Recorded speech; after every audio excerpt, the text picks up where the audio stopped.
कर ले जुल्म ढाले सितम तेरी हसरत जहाँ तक है। कर ले जुल्म ढाले सितम तेरी हसरत जहाँ तक है। वफा की उम्मीद जिन्हें होगी उन्हें होगी, हमें तो बस ये देखना है कि तू बेवफा कहाँ तक है। तू ही दिलवा के तोड़ लू, ना कहीं के हमके छोड़ लू।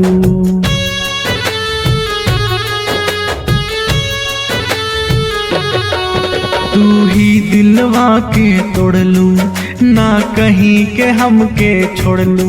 रह रह के याद बन के हमरा के सतावेलू।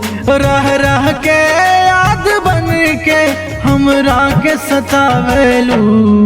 जिंदगी से चल गईलू, काहे ना दिल से जाएलू। हो जिंदगी से चल गईलू, काहे ना दिल से जाएलू।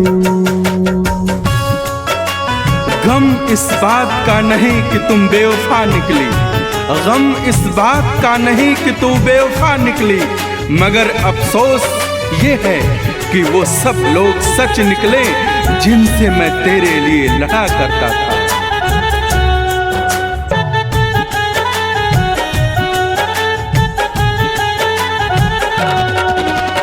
दिल के फुलवारी में तू सावन बन के अइलू हो।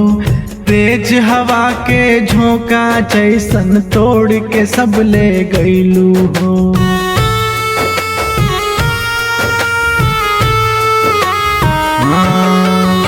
दिल के फुलवारी में तू सावन बन के अइलू हो।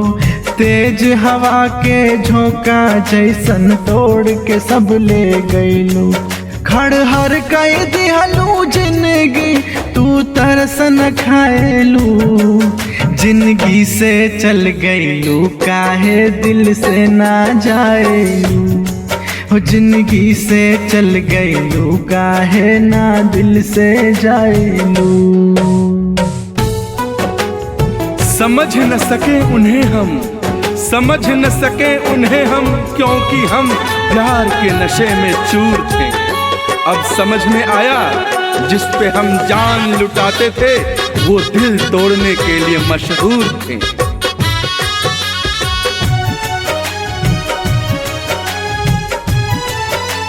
प्यार में खैले रहलू तू कितना कसम क्रिया हो। ना जनली का रखले बाड़ू अपने दिल के भितरिया हो।